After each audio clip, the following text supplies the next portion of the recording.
افغانانو ورونو د هر رقم اختلاف نه به تیریږو د افغانستان د اوسني نظام سره، د اسلامي اماراتو سره، د دغه اوسني د طالبانو حکومت چې دی د دې سره، او د خپل وطن د ملي ګټو دپاره به کار کوو.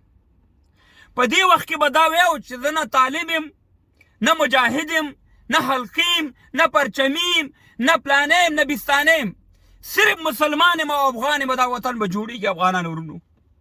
زه پوهېږم چې بعضې مسایل شته زموږ د داخل کې، هغه په دې لندن کې هم شته، په جرمني کې هم شته، په هر هېوادونو کې دا مسایل یا زموږ داخل مسایل دي، په هغې به غږېږو او د هغې توجه به طالبانو د اوسني نظام ته ویو چې راواړوه. خو د دغه افغانانو په خاطر وانې، د دغه ګران وطن د جوړښت په خاطر وانې راځئ چې ټول لاس یو کړو، یو موټی شو. زما ورونو، زما د افغانستان رښتونکي بچیانو، دغه جرمني، دغه اروپا مکمل د منځه تللې وه. دا کفار راولګېده، د چا نه امداد ونه غوښتو، خپل جرمني جوړ کړو، خپله ایټالیا جوړه کړه، خپله فرانسه جوړه کړه. موږ شکر الحمدلله ژوندي یو. د خپلو بچیانو نه به قب د خولې نه ولېږو افغانستان او دغه خلکو سره به کومکونه وکړو. موږ په خارج کې په میلیونها افغانان یو چې د وطن سره زر یرو، هر یو فامیل موږ کومک وکړو، دغه افغانستان ته ګولې ګلزار کېږي. چې غواړو چې دغه دشمن سره مقابله وکړو، چې غواړو چې خپل وطن آباد کړو، د دې بدبختانو نه خوا شو، داسې به کېږو افغانانو ورونو. ما ډېر بعضې خبرې ما خپله طالبانو سره د اختلاف لرم، خو په دې وخت کې د چمچګرۍ په خاطر دا خبرې نه کومه. په وطن مېړه خوږېږي او دغه شان د مېړه خوږېږي. زموږ د ماشومانو واړه چې دا ویډیوګانې د خپلو افغانانو ویني، د زړه نه ویني څڅېږي.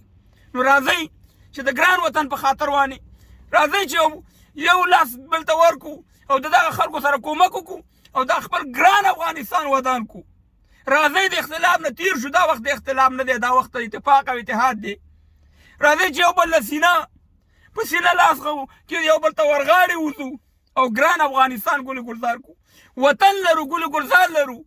څنګه چې اروپا ورانه وه، زما افغانستان وران نه دی الحمدلله، اوس ودان دی، د انار دانې په شان دی. مکتب پکې شته دی، جوماتونه پکې شته، مدرسې پکې شته، سړکونه یې پاخه دي، ډېر داسې شیونه شته چې الحمدلله موږ پرې ویاړو، پرې افتخار کوو.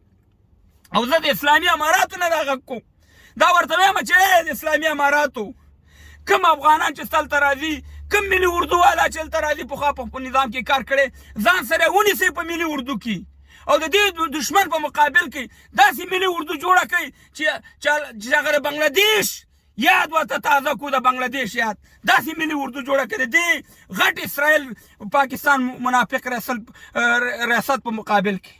او ما بله ورځ تقریبا دا حالات خراب شو، ما یو ویډیو جوړه کړه او دا مې ویل چې یوازې د افغانستان پښتانه افغانان نه وباسي، دا به د ښکته پښتونخوا پښتانه وباسي. دغه د پرون ویډیو راله چې دا د باجوړ د ممندو هغه پښتانه هم نیولي دي، د هغې خویندې میندې په مابسونو کې اچولي چې تاسې پښتانه سئ، تاسې لاړ شئ، او یو پښتون هم په دې کراچۍ کې نه پرېږدي، دا به ټول راوباسي. او زه تاسو دا خبره ما بله ورځ هم کړې، بیا هم درته کوم چې داسې وخت به راځي چې دغه پښتانه چې ښکته وطن کې اوسېږي که دا افغانستان ته محتاجه نه شو او دا په دې تورخم باندې مهاجرت ته برابر نه کړو، نو زما دا خبره یا ساتئ د پاچا کاموال 5 نومبر 2023 کال.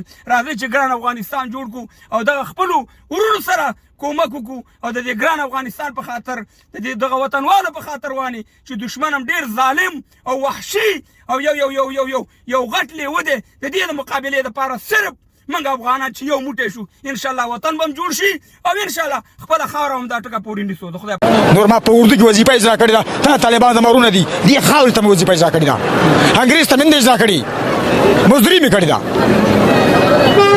زه بیا مزدوري کوم، خودرو مې قبلې بیا مزدوري کوم، کې جارو هم دی وطن کې، په ډېران سملم، کور مې نشته،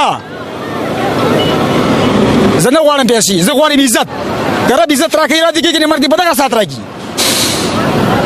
زه د عزت وږی یم، روزي الله راکړي، خاورې خورم خو پیسې نه غواړم چانه، غله نه غواړم. 3-4 بچیان لرم، یوه ښځه لرم، همداره مور مې مړه دي، هېڅوک نه لرم. که چا کومک وکړي یو ځل یې کور آباد، که ونه که زر ورته یې کور آباد، نه یې غواړم تی، زه پښتون یم، زه افغان یم، دغه مې کار دی، دغه دغه مې کار دی دغه افغان یم وظیفه مې اجرا کړې ده ضابط د ټولې کشف پاتې شوی یم پیپر مې نه دي خرڅ کړي خدمت مې کړی دی خیانت مې نه دی کړی نه مې